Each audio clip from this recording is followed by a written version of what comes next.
Catalytic converter, हाँ वही converter जिसे लोग निकाल करके तोड़ करके इसके धातु को बेच देते हैं। तो आज की वीडियो में समझने वाले हैं कि कैटालिटिक कन्वर्टर कैसे काम करता है, इसके अंदर में किस तरह का धातु इस्तेमाल आता है और ये कितने टाइप्स के होते हैं और ये कैसे प्रदूषण को कंट्रोल करता है। एक एक चीज डिटेल समझने वाले हैं। तो मैं हूं आपका दोस्त इंजीनियर नवाब और आप देख रहे हो कंप्लीट इंजीनियरिंग। चलो वीडियो को शुरू करते हैं। तो ये है कैटालिटिक कन्वर्टर। देखो ये कैटालिटिक कन्वर्टर इंजन के एग्जॉस्ट सिस्टम में लगा होता है।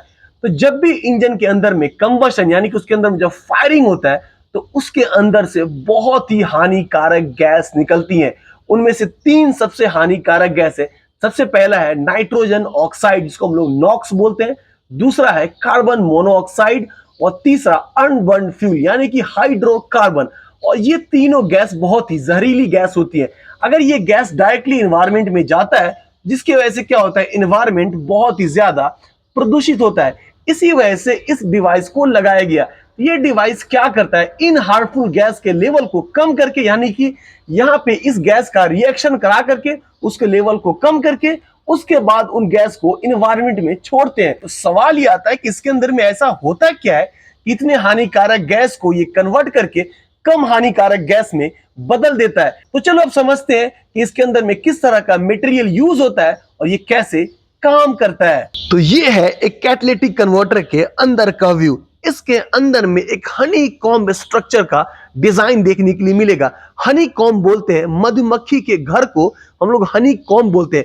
उसी तरीके का डिजाइन इस कैटालिटिक कन्वर्टर के अंदर में किया जाता है। और ये जो स्ट्रक्चर बना होता है वो चीनी मिट्टी यानी कि सिरामिक मटेरियल का स्ट्रक्चर बना होता है। इस तरीके का बनाने का रीजन ये है कि जब एग्जॉस्ट गैस इसके अंदर से पास करेगा तो उस एग्जॉस्ट गैस का सरफेस एरिया बढ़ाने के लिए इस तरीके से छोटे छोटे होल का स्ट्रक्चर बनाते हैं। लेकिन एक सेकेंड, एग्जॉस्ट गैस का सरफेस एरिया बढ़ाने से फायदा क्या होगा? देखो जितना सरफेस एरिया बढ़ेगा उतने ही ज्यादा एग्जॉस्ट गैस इस स्ट्रक्चर के कांटेक्ट में आएंगे। और सबसे इंपॉर्टेंट चीज होता है इस स्ट्रक्चर का, इसी स्ट्रक्चर के ऊपर में कोटिंग किया होता है बहुत ही महंगे मटेरियल का, जिनमें है प्लैटिनम, पैलेडियम और रोडियम। इस मटेरियल को हम लोग कैटलिस्ट बोलते हैं।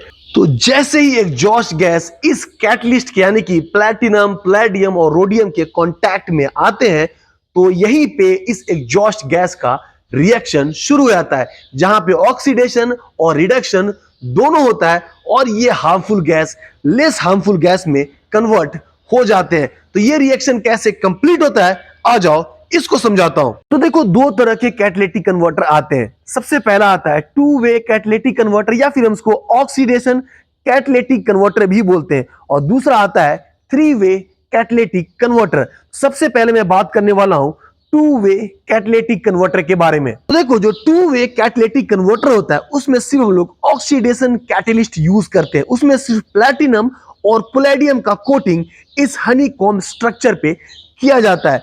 और एक चीज मैं आपको और बता दूं, देखो किसी भी केमिकल रिएक्शन में आपको 2 चीजें मिलती हैं, एक होता है ऑक्सीडेशन और दूसरा होता है रिडक्शन। तो देखो आसान भाषा में आपको दोनों चीज को समझाता हूं। ऑक्सीडेशन का मतलब हो गया किसी चीज में अगर ऑक्सीजन ऐड हो जाता है उसी प्रोसेस को हम लोग ऑक्सीडेशन बोलते हैं। अगर किसी चीज से ऑक्सीजन को निकाल लेते हैं तो उसको हम लोग रिडक्शन बोलते हैं। ये एकदम बेसिक चीज आप दिमाग में रख लो, पूरा कैटालिटिक कन्वर्टर का प्रोसेस आप आसानी से समझ जाओगे। तो देखो मैंने आपको शुरू में बताया था किसी भी इंजन के अंदर जब कंबशन होता है उसमें 3 गैस निकलती है। एक होता है कार्बन मोनोऑक्साइड, जब फ्यूल जल जाता है तो उससे जो गैस निकलती है वो कार्बन मोनोऑक्साइड निकलता है। जब फ्यूल प्रॉपर नहीं जलता तो वो जो गैस बन के निकलता है वो निकलता है हाइड्रोकार्बन। और ये जो नाइट्रोजन ऑक्साइड है ये डिपेंड करता है कि कंबशन चेंबर के अंदर में टेम्परेचर कितना है। जितना टेम्परेचर ज्यादा होगा नाइट्रोजन ऑक्साइड उतना ही ज्यादा निकलेगा, और कंबशन का टेम्परेचर जितना कम होगा नाइट्रोजन ऑक्साइड उतना ही कम निकलेगा। तो जब ये गैस कैटालिटिक कन्वर्टर से होके गुजरता है तो जो कार्बन मोनोऑक्साइड है ऑक्सीजन के साथ मिलकर के कार्बन डाइऑक्साइड बना देता है, और जो हाइड्रोकार्बन है वो भी ऑक्सीजन के साथ मिलकर के कार्बन डाइऑक्साइड प्लस H2O यानी कि पानी भाप के रूप में निकल जाता है। तो अभी आपके दिमाग में एक सवाल भी आ रहा होगा कि ये ऑक्सीजन आया कहां से। देखो किसी भी चीज को जलने के लिए ऑक्सीजन की जरूरत पड़ती है। तो जो पेट्रोल है या फिर डीजल है उसको भी जलने के लिए क्या चाहिए, ऑक्सीजन चाहिए। तो जब कंबशन का प्रोसेस कंप्लीट हो जाता है तो जो ऑक्सीजन बच जाता है तो वो ऑक्सीजन एग्जॉस्ट गैस के साथ में बाहर आता है। तो अभी आप बोलोगे कि जब ये ऑक्सीजन और जितने भी हार्मफुल गैस है एक साथ एग्जॉस्ट से आते हैं तो ये खुद ब खुद रिएक्ट करके ये सारी चीजें बना देगा? नहीं बनाएगा। इसके लिए जरूरत पड़ेगी आपको कैटलिस्ट की, जो हम लोग यहां पे यूज करते हैं, प्लैटिनम और पैलेडियम मेटल। और यही कैटलिस्ट इस रिएक्शन को कंप्लीट कराने में मदद करता है। देखो कैटलिस्ट को आपको मैं आसान भाषा में समझाता हूं।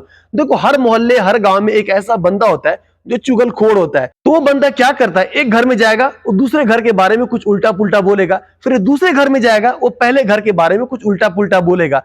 ऐसा करने से क्या होगा, दोनों घर के बीच में तनाव पैदा होगा और ये लड़ाई कराना शुरू कर देगा। तो बस समझ लो ये जो तीसरा बंदा है जो लड़ाई करा रहा है वही कैटलिस्ट है। तो वही काम ये प्लैटिनम और पैलेडियम मेटल करता है। वो क्या करता है, कार्बन मोनोऑक्साइड और ऑक्सीजन के बीच में ये रिएक्शन को शुरू कराने में मदद करता है, तब जाकर के ये रिएक्शन कंप्लीट होता है। तो जो प्लैटिनम और पैलेडियम मेटल है ये ऑक्सीडेशन कैटलिस्ट होते हैं। तो ये क्या करेगा, ऑक्सीडेशन रिएक्शन कराएगा। तो मैंने आपको शुरू में क्या बताया था, ऑक्सीडेशन रिएक्शन में क्या होता है, ऑक्सीजन ऐड होते हैं। तो यहां पे दोनों रिएक्शन देखोगे, दोनों में क्या हो रहा है, ऑक्सीजन ऐड हो रहा है। और अब बात करते हैं नाइट्रोजन ऑक्साइड की। तो देखो जो नाइट्रोजन ऑक्साइड है उसमें ऑक्सीडेशन रिएक्शन नहीं होगा। इसको न्यूट्रलाइज करने के लिए आपको रिडक्शन रिएक्शन की जरूरत पड़ेगी, यानी कि इसमें से ऑक्सीजन को बाहर निकालना पड़ेगा, तब जाकर के जो नाइट्रोजन ऑक्साइड है ये न्यूट्रलाइज होगा। तो जो टू वे कैटालिटिक कन्वर्टर है उसमें सिर्फ हम लोग ऑक्सीडेशन कैटलिस्ट यूज करते हैं, तो इसमें रिडक्शन रिएक्शन नहीं हो पाएगा।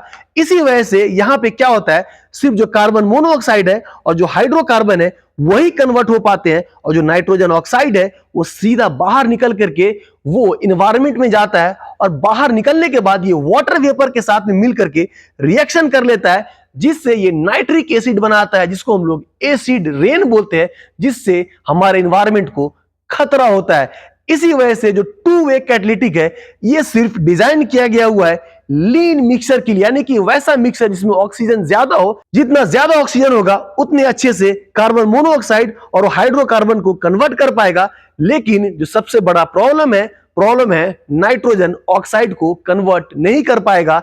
इसी वजह से डिजाइन किया गया ये थ्री वे कैटालिटिक कन्वर्टर। तो जो थ्री वे कैटालिटिक कन्वर्टर होते हैं उसमें ऑक्सीडेशन कैटलिस्ट के साथ साथ, यानी कि पैलेडियम और प्लैटिनम के साथ साथ यूज होने लगा रिडक्शन कैटलिस्ट, यानी कि इसमें जो हम लोग मेटल यूज करने लगे वो मेटल का नाम है रोडियम। तो जो रोडियम मेटल होता है वो रिडक्शन कैटलिस्ट का काम करता है। और मैंने आपको शुरू में बताया था कि जो रिडक्शन रिएक्शन होता है उसमें ऑक्सीजन अलग होता है। तो जो नाइट्रोजन ऑक्साइड है वो दो हिस्सों में बट गया, ऑक्सीजन प्लस नाइट्रोजन, और दोनों ही गैस हानिकारक गैस नहीं होते हैं। तो जो थ्री वे कैटालिटिक कन्वर्टर होते हैं उसमें तीनों पॉल्यूटेंट्स हाइड्रोकार्बन, कार्बन मोनोऑक्साइड और नाइट्रोजन ऑक्साइड तीनों कन्वर्ट होने लगे।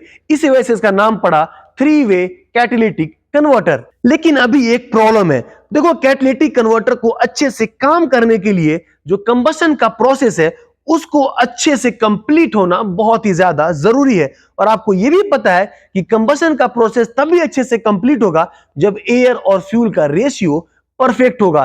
तो एक पेट्रोल इंजन में, यानी कि जो पेट्रोल के लिए जो परफेक्ट एयर फ्यूल रेशियो है उस रेशियो को हम लोग बोलते हैं स्टोइकियोमेट्रिक रेशियो। इसका जो वैल्यू होता है 14.7:1 होता है।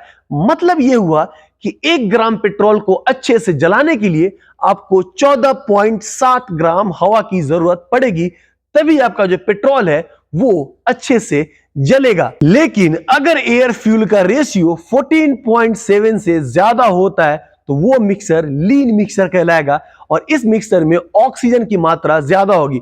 जब ऑक्सीजन की मात्रा ज्यादा होगी तो दो प्रॉब्लम होंगे। पहला प्रॉब्लम तो ये कि कंबशन का जो टेम्परेचर है वो बढ़ेगा। अब मैंने आपको शुरू में बताया था कि जब कंबशन का टेम्परेचर बढ़ेगा तो जो नाइट्रोजन ऑक्साइड है वो ज्यादा प्रोड्यूस होगा। और दूसरा प्रॉब्लम ये होगा कि जब ऑक्सीजन ज्यादा होगा तो एग्जॉस्ट से भी ऑक्सीजन ज्यादा निकलेगा। तो वैसे कंडीशन में जो नाइट्रोजन ऑक्साइड है इसके ऑक्सीजन को अलग करने में जो कैटालिटिक कन्वर्टर है वो अच्छे से काम नहीं करेगा। और अगर एयर फ्यूल का जो वैल्यू है वो 14.7 से कम होगा तो वो मिक्सर रिच मिक्सर कहलाएगा। इसमें ऑक्सीजन की मात्रा कम होगी और फ्यूल ज्यादा होगा।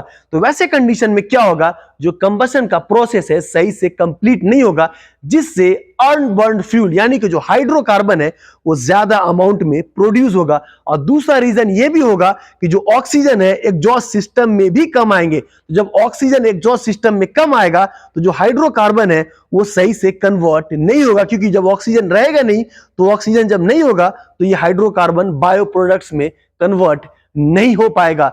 इसी वजह से इस प्रॉब्लम को सॉल्व करने के लिए डिजाइन किया गया close loop feedback control system. इस सिस्टम में क्या करते हैं, एग्जॉस्ट सिस्टम में लगाते हैं ऑक्सीजन सेंसर, एक या फिर दो हो सकते हैं। तो ये ऑक्सीजन सेंसर क्या करता है, एग्जॉस्ट में ऑक्सीजन कितना आ रहा है उसको ये डिटेक्ट करता है। अगर ऑक्सीजन का वैल्यू ज्यादा हुआ तो ये ईसीयू को सिग्नल भेजेगा कि एग्जॉस्ट में ऑक्सीजन ज्यादा आ रहा है, इसका मतलब फ्यूल कम स्प्रे हो रहा है। तो वो क्या करेगा, ईसीयू इंजेक्टर में ज्यादा फ्यूल स्प्रे करने के लिए सिग्नल भेजेगा। अगर ऑक्सीजन की मात्रा कम होगी तो इससे यह पता चलेगा कि फ्यूल ज्यादा स्प्रे हो रहा है, तो यह क्या करेगा, ईसीयू इंजेक्टर के फ्यूल के रेट को कम कर देगा, जिससे जो एयर फ्यूल का रेशियो है वो हमेशा परफेक्ट रहेगा और कैटालिटिक कन्वर्टर अच्छे से काम करेगा और ये सारे पॉल्यूटेंट्स को यानी कि सारे हानिकारक गैस को अच्छे से कन्वर्ट करता रहेगा। और एक आखिरी चीज मैं आपको आखिरी में बता देता हूं, देखो कैटालिटिक कन्वर्टर अगर आप कोल्ड स्टार्ट में स्टार्ट करते हो तो उस टाइम पे ये काम नहीं करता।